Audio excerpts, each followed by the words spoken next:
Well, good morning, everybody. Again, welcome to the celebration. It's the first Sunday of Advent, and I'm here to talk about being an expression of faith. Anyone who has been here for any of my talks this year, you know that I have been focusing on how we can express these ideas out in the real world, right? How we can be an example to others because that's the only thing we really have control over, right? I always like to be reminded of the fact that people are just not going to follow my script. They're just not going to do everything that I think that they should be doing, right? Doesn't matter if it's family or coworkers or, just acquaintances. They're going to do their own thing. But I have total control over how I show up, right? And it is my contention that showing up these days is all about being an example of peace, love, strength, and faith, right? Amongst other things. And so that's what I wanted to talk about today because it's that first Sunday in Advent. It's a beginning, it's a preparation time, right? What are we preparing for? When I was going to traditional church as a little girl, we were told that we were preparing for the arrival of Jesus, right? The baby was coming, right? But it didn't make any sense to me because a baby didn't really actually arrive. I was confused as a kid, but never questioned. I think I've told you that before. I was taught you don't question authority. So I just went along with it for the ride, right? But in Unity, we have a little bit of a different approach. We are preparing for the rebirth of the Christ consciousness within us all, right? It's a very personal thing. I'm not waiting for something outside of me to happen and so I can ooh and I can ah. It's about the Christ consciousness within me, that Christ presence, my awareness getting, sharpened, right? And really tuning into the fact that I am divine in nature, having a human experience. It's the way I've been putting it lately. I am divine in nature, having a human experience. And so when those human things show up, those reactions, those emotions, whatever they may be, I can practice going, oh, look, I'm angry again. Oh, look, I'm jealous. Oh, look, I'm happy, right? Whatever that emotion is, I can acknowledge it, but understand that nothing changes my core, my true nature, right? All spiritual, highest self, however you want to word it. This morning, I want to focus on what was brought up in the Daily Word this week, or the booklet. It talked a lot about Mary and her courage and her faith as the Christmas story develops, right? I like to encourage people to put themselves into the story, right? Put yourself into that biblical story about Mary being visited by an angel. I would have been freaked out, I think, if that had happened to me. And she's visited by an angel, and not only is she visited by an angel, but she's told that, oh, and by the way, you're going to have a baby. I know you're not married. I know you're engaged. I know this could cause a little trouble, but, it's going to happen anyway, right? Think about the faith and the courage that she needed to have to be able to move forward, right? I was laughing when I was reading in the booklet. It talked about Mary moving through things with peace, right? And I'm not really sure we really know that, right?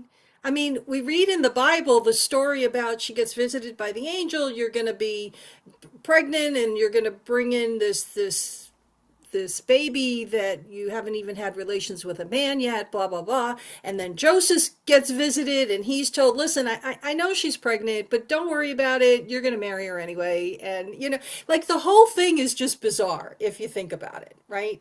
And, but all we know is that those things happen, and then all of a sudden we fast forward, and she's pregnant on a donkey going to Bethlehem, and there's no room for her at the inn. But we don't know what happens in between there. Like, what kind of conversations did Mary have with Joseph? Right? What kind of conversations did Joseph have with Mary or maybe some of his buddies? Like, how did he explain this away? It raises a whole bunch of questions for me, and I can create a whole bunch of stories around what might have happened. But here's the thing.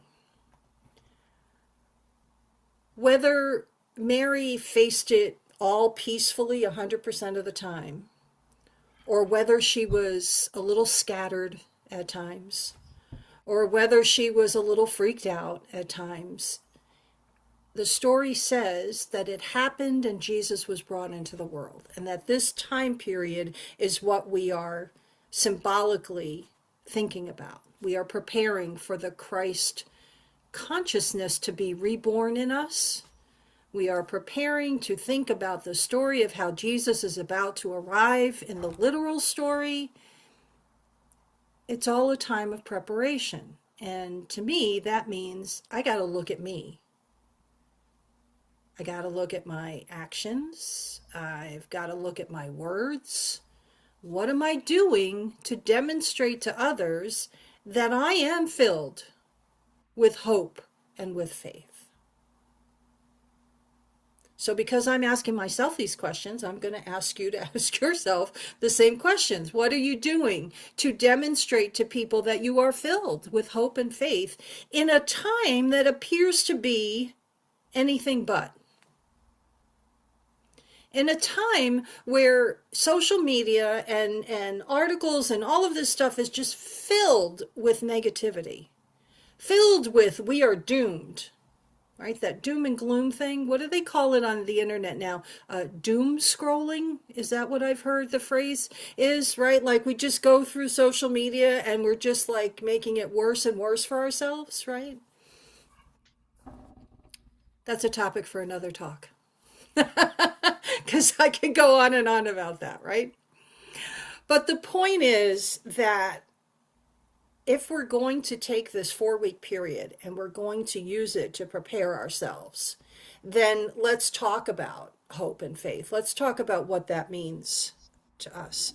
I found a couple of quotes online that I actually used last year, and I'm going to bring them back up again. I think I used them at a different church, not this one. Desmond Tutu said, "Hope is being able to see that there is light despite all of the darkness." Martin Luther King Jr. said, "We must accept finite disappointment, but never lose infinite hope." I love that quote. He also said, "Faith is taking the first step even when you don't see the whole staircase." See the staircase behind me in my little, it goes higher, right? So I can't see the whole one, but all I have to do is take that first one, right? I didn't do the picture intentionally either. It just happened to fit into the talk. So we're happy about that. And Thomas Aquinas said, "To one who has faith, no explanation is necessary.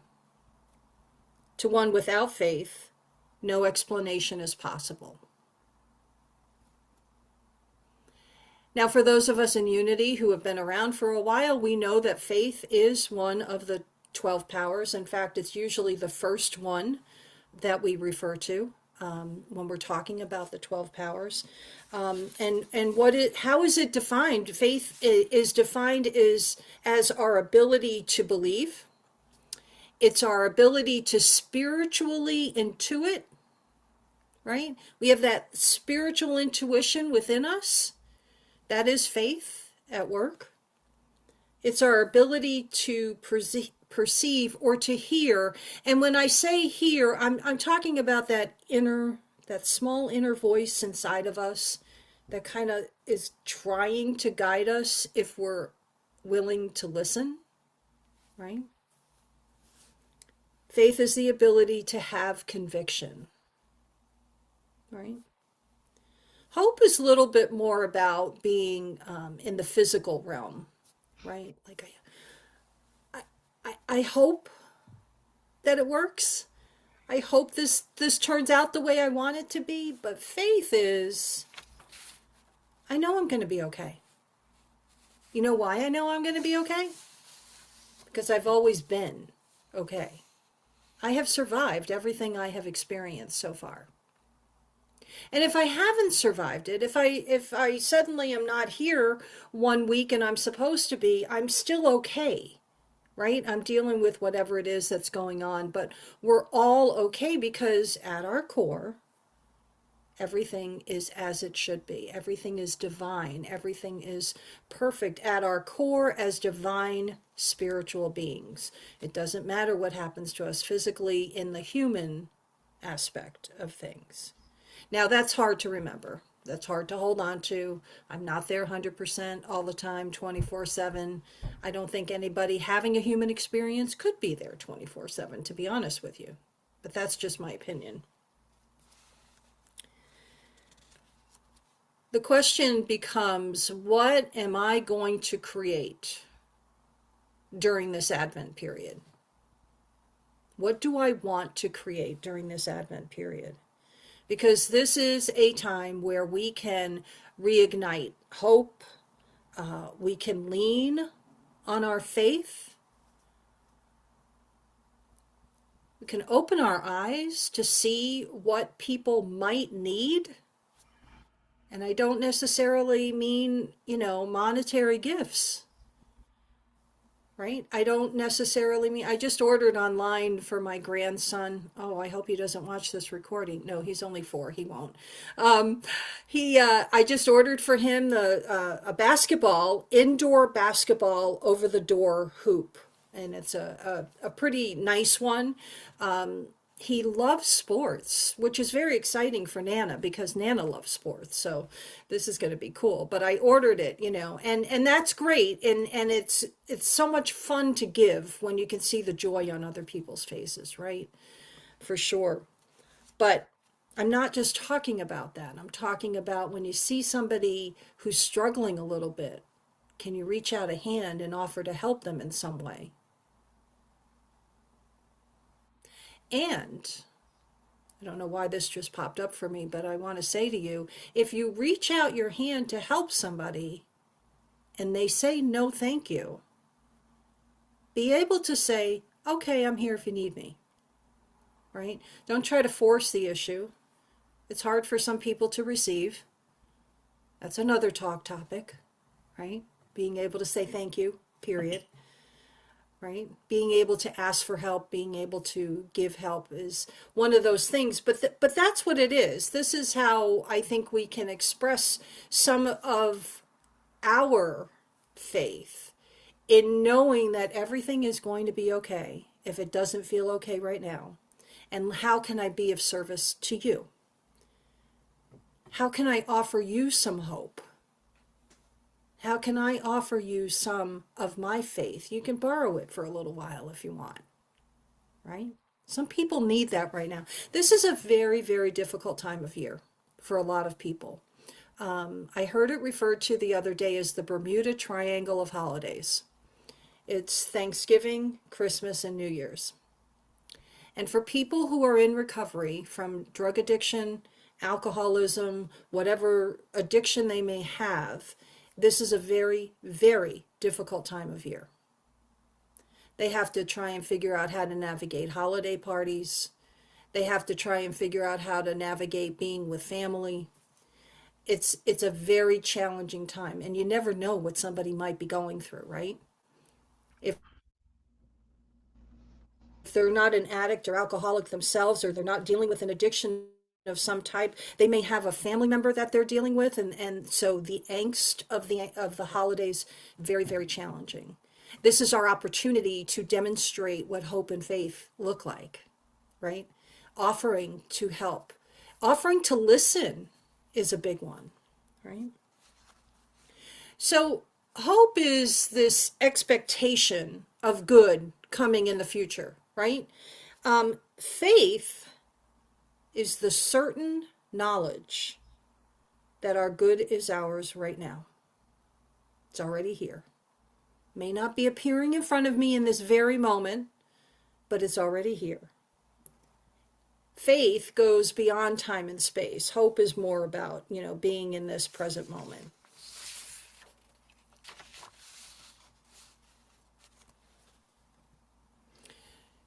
To me, Advent is this time of anticipation and this time of preparation, right?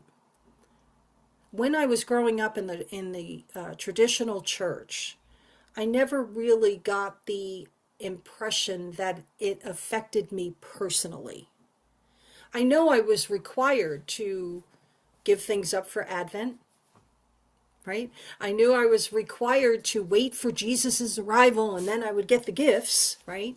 Not really sure how the spirituality connected to all of that, but that's what I knew, but it really didn't hit home for me that I could make it a part of my life experience. And now through Unity, I have learned that this is a time for me to welcome the arrival or the rebirth of the Christ consciousness within me, because it's always there. I'm just not always as aware of it as I could be. Did you notice I didn't use the word should? I'm going to invite you all to stop shoulding on yourselves. You don't need to should on yourself. I said should, right? We don't need to should on ourselves. It does not help, right? We are all doing the best that we can do right here, right now. The Daily Word this morning had this statement about, I marvel at Mary's faith as I think about the mental, emotional, physical, and spiritual aspects of her journey to Bethlehem to have her child. That's what I'm going to leave you with here today. I'm going to invite you to put yourself into Mary's position.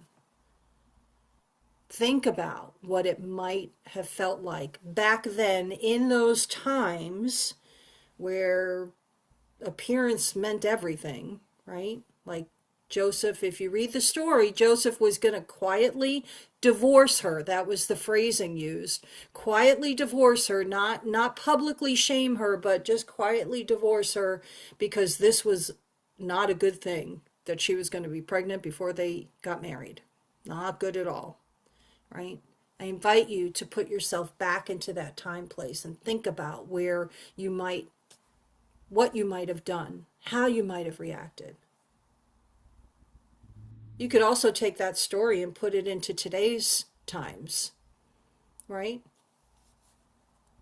I'd like to think that it would be a little bit different and she would be accepted differently, but not everybody believes the same things. And there are very close-minded people still in this world today who would shun her, right? Depending on what her circumstances were. So put yourself in the middle of it. See where Spirit leads you. We're going to do a little meditation now, and I'm going to just throw out some affirmations about what we can do with faith and hope. And I'm excited to see where it takes you all, so that when I come back at the end of the month for the peace meditation, I'm going to see new light shining from your eyes. But right now, I'm going to invite you to get comfortable wherever you are so that we can take some of these ideas and go into the quiet with them. So get comfortable wherever you're seated and just start by taking a couple of deep breaths. I'm going to join you in that deep breathing, and we're going to center ourselves into this present moment. And as you continue to breathe deeply, you can close your eyes if you so choose. Just feel the air coming in, filling up your lungs, your belly, and then exhaling it again. With each breath that you take, you can feel your body's muscles just relaxing into the chair. Your focus is here and now.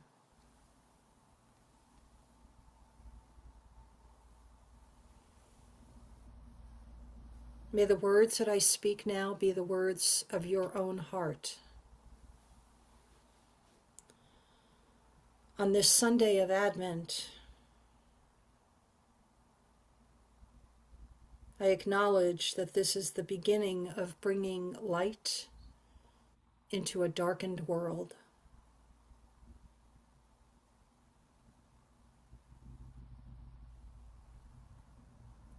Advent is more than just putting up decorations. This is a beacon of hope.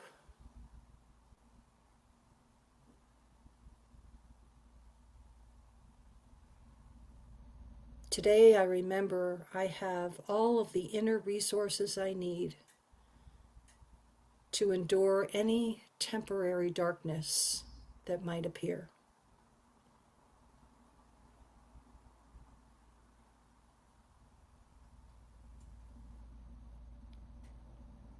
This Advent season represents a new birth,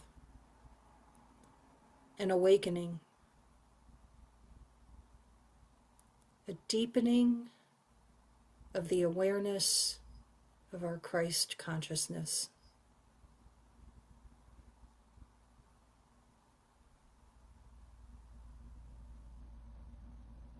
I focus now on the goodness of life.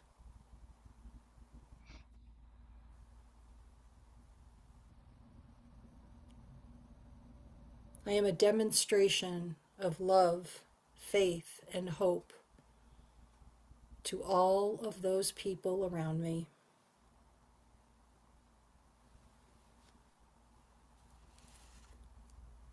I have faith that I am divinely guided.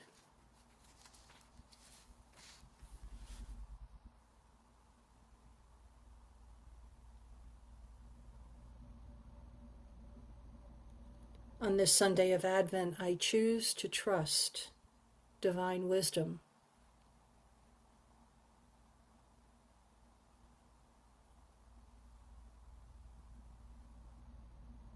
I'm committed to expressing the great energy of faith.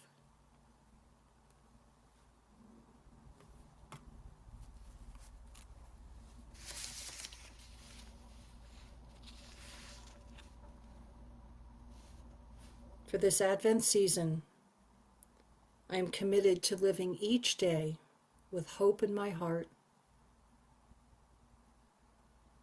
as I walk by faith.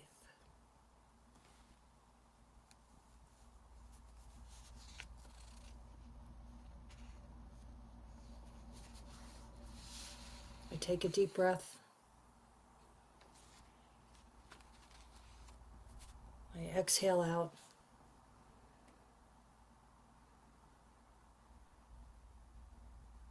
I feel the gratitude moving inside of me. And I radiate it out for all the world to feel. It is a ripple effect that as I demonstrate faith and hope in the world, others will follow.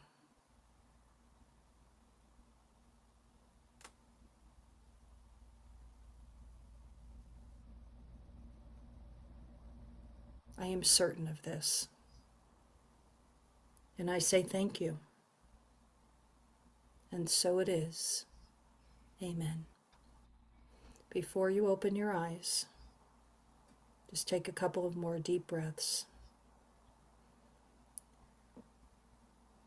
Bring yourself back to this place and time. And when you're ready, you may open your eyes. Welcome back, friends.